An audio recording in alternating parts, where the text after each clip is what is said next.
Porções extraídas do jornal Árvore da Vida. O que Deus uniu. O casamento segundo a vontade de Deus. O pensamento de Jesus sobre o casamento. Estamos no século XXI. Há mais de 2000 anos, alguém foi questionado sobre o casamento. Parece que o casamento sempre esteve na pauta dos grandes debates quando o assunto é relacionamento. Foram os fariseus que fizeram esta pergunta: é lícito ao marido repudiar sua mulher por qualquer motivo?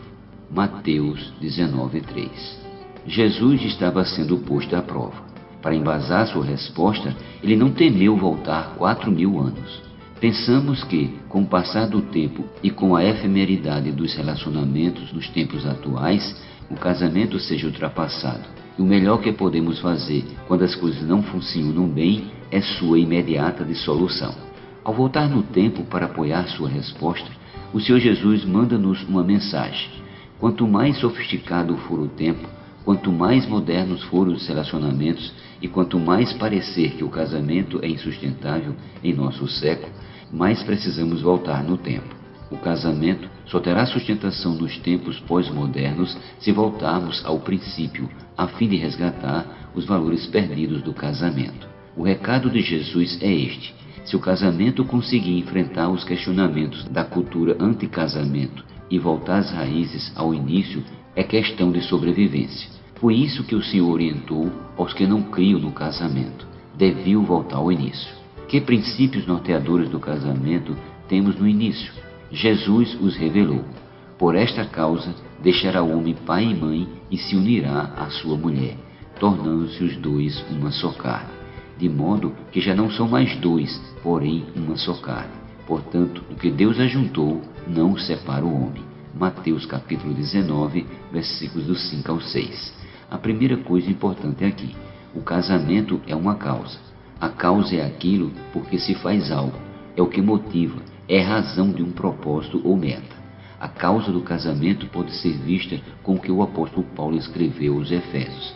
O casamento originário de Adão e Eva é símbolo de Cristo e a Igreja.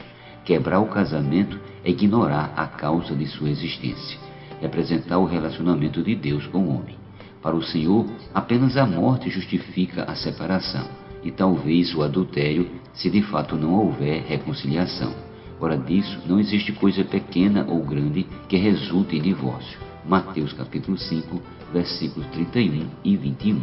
Depois disso, para continuar a explicar sobre o casamento e revelar os segredos da sua manutenção, o Senhor utilizou 3 verbos: deixar, unir-se e tornar-se. Os incrédulos no casamento sabiam que essas eram as chaves para manter a porta dos fundos fechada, mas preferiram ignorar e pôr o Senhor à prova. Ao voltar no tempo, o Senhor resgatou o verbo que foi falado pelo próprio Deus no início: deixar, pai e mãe. Com isso, ele estava elevando o casamento ao nível mais alto de todos os relacionamentos. Quando homem e mulher se casam, tudo mais torna-se secundário. Apenas quando o casamento é tratado dessa maneira é que pode se suster. Muitos pais casam os filhos, mas sem saber, minam o casamento desses mesmos filhos por meio da interferência. Enquanto Deus recomenda deixar pai e mãe, alguns pais continuam a se apegar ao filho ou à filha. Não aceita que os filhos partam, deixem a casa, tenham a vida nova e independente. Nesse ponto temos um grande causador de ruptura nos casamentos. O segundo verbo usado por Deus foi unir-se, ao cônjuge. Unir no grego significa ficar junto, como duas pessoas abraçadas e coladas. O casal Marcel e Marla participou de uma dinâmica numa reunião de casais que ficaram presos por um cordão azul e não podiam se separar por nada. Quando um se mexia, o outro naturalmente se mexia.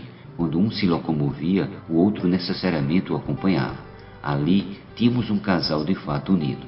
Um casal precisa conduzir o casamento como se estivesse preso por um cordão azul. No momento em que nos casamos, não fazemos nada mais sozinhos. Criar filhos, comprar, vender, tomar decisões não já são algo que se possa fazer isolado. O terceiro verbo que o próprio Deus usou quando casava Adão e Eva foi tornar-se, uma só carne. Aqui temos a matemática do casamento. Um mais um não são dois, mas um. Que mistério!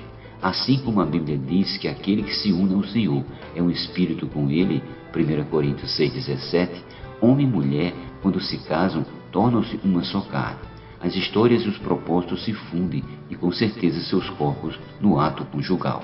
Os casamentos sujeitos à ruptura são os que desconsideram a causa do casamento, relegam-no a segundo plano e priorizam outra coisa, desconsideram o unir-se e tornar-se uma só carne. Que Deus nos faça lembrar sempre desses princípios estabelecidos no início.